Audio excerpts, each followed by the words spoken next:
Assalamualaikum warahmatullahi wabarakatuh. Perkenalkan, nama saya Muhammad Revanda dari kelas TI B55B. Di sini saya akan menjelaskan mengenai jurnal jaringan saraf tiruan prediksi nilai pembelajaran siswa dalam metode backpropagation studi kampus SMP Negeri 1 Salapian. Di sini ada abstraknya. Di abstraknya ya, jaringan saraf tiruan merupakan salah satu prestasi buatan di otak manusia selalu mencoba untuk menstimulasikan proses pembelajaran otak manusia. Backpropagation bekerja melalui proses secara iteratif dengan menggunakan sekumpulan contoh data, membandingkan nilai prediksi dari jaringan dengan setiap contoh data. Tujuan dari pembuatan skripsi ini agar dapat membantu pihak guru pada SMP Negeri 1 sampai untuk prediksi nilai pembelajaran siswa.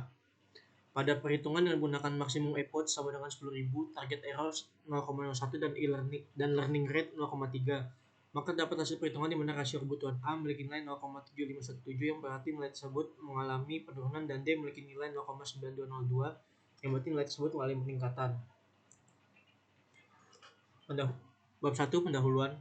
Dalam proses belajar sekolah, aktivitas belajar tidak selamanya dapat berjalan lancar. Mungkin ada saja masalah yang ditemukan, terutama masalah perusahaan belajar dalam peserta didik.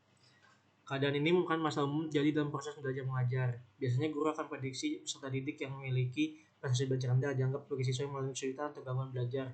Perbedaan individual tersebutlah yang menyebabkan perbedaan tingkah laku belajar setiap anak. Dengan demikian, kondisi di mana siswa dapat belajar sebagaimana mestinya, baik dalam menerima maupun menyampaikan pelajaran, inilah disebut sebagai kesulitan belajar.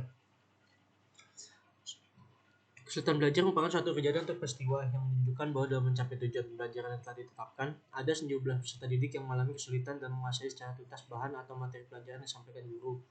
Hal itulah yang menyebabkan nilai pada siswa tidaklah stabil, terkadang naik dan kadang pelan menurun. Terkadang tekanan itu tidak hanya dalam materi pelajaran, tapi pada tekanan dalam masalah dalam keluarganya.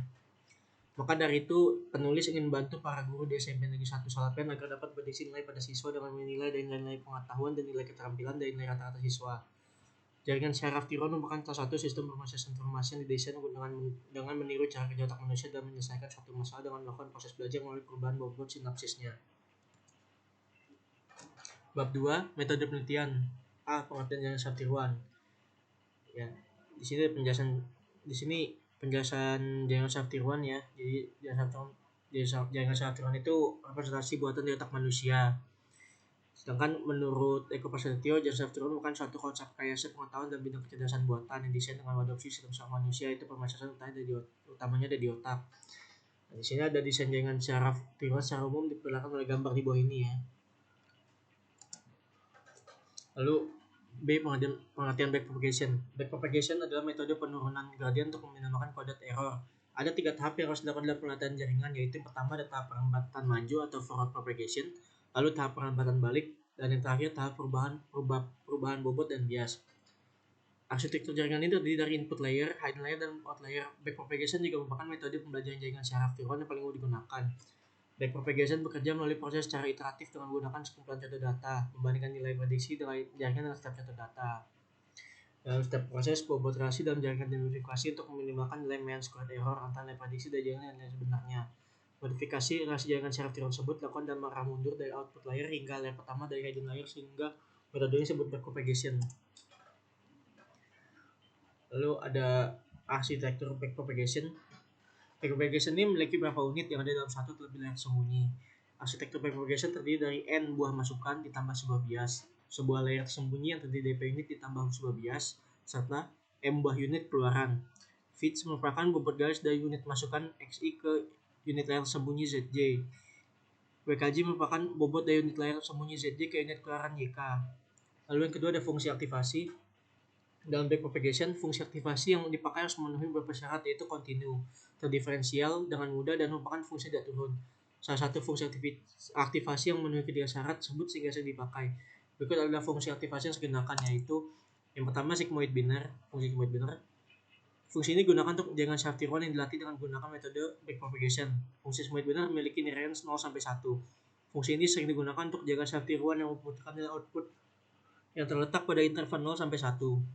Di bawahnya ada definisi sigmoid binary. Lalu yang kedua, fungsi sigmoid bipolar.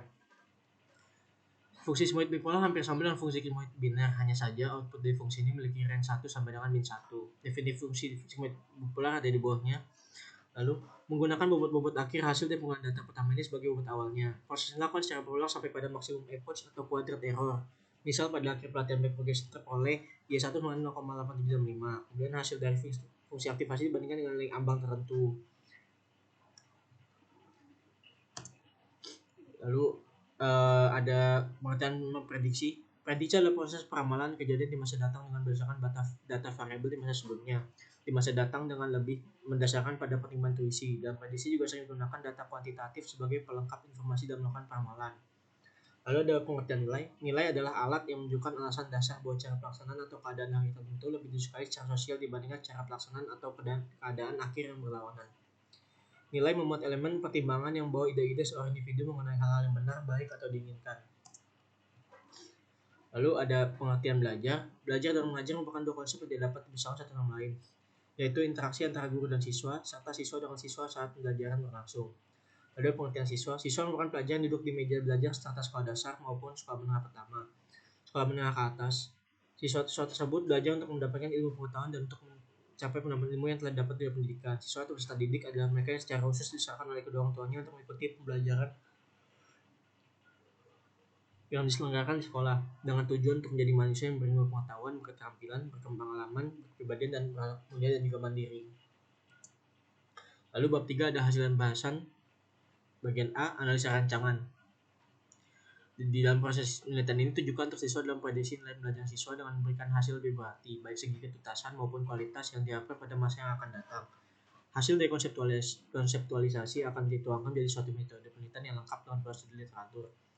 Pengumpulan data yang diperlukan untuk menganalisis sistem prediksi yang akan dibuat menggunakan metode backpropagation.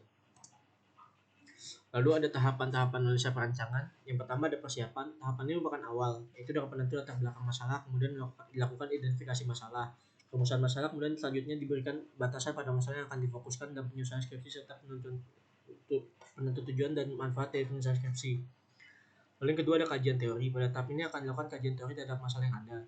Kajian dilakukan untuk menentukan konsep yang akan digunakan dalam penelitian. Lalu yang ketiga ada pengumpulan data. Tahap ini untuk mengumpulkan data pendukung yang diperoleh dari pakar dengan cara dokumen dan informasi yang didapati di internet. Lalu yang keempat ada analisa data. Di tahap ini akan dilakukan analisa data pendukung yang telah diperoleh pada tahap sebelumnya. Lalu ada pengujian dan implementasi. Pada tahap ini akan dilakukan pengujian level variabel data dan implementasi data serta penyusunan program sistem. Tahap ini berdasarkan pada hasil analisa data yang dilakukan sebelumnya. Lalu ada tahap yang terakhir, ada tahap akhir. Pada tahap akhir, perancangan jaringan Saftiron ini akan dibahas tentang kesimpulan serta saran yang diperlukan untuk mengembangkan program selanjutnya. Lalu ada rancangan flowchart system. Adapun rancangan proses pelatihan dan pengujian pada jaringan Saftiron dapat dilihat pada gambar di samping ini ya. Lalu ada perancangan proses. Data yang digunakan dalam proses analisa jaringan Saftiron menggunakan metode perlambatan balik atau backpropagation. Adalah data siswa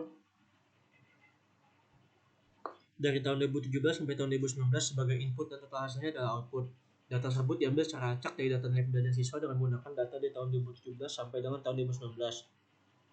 Data tersebut akan dibagi menjadi dua. Data yang pertama digunakan untuk melatih agar mencapai data yang konvergen. Data yang kedua akan digunakan sebagai data uji, yaitu data yang belum pernah pelatihan untuk masukan prediksi nilai rata-rata siswa di tahun yang akan datang. Lalu arsitektur jaringan Saftiron. Lalu di samping sini ada pola masukan target di kelas 8 tahun 2019.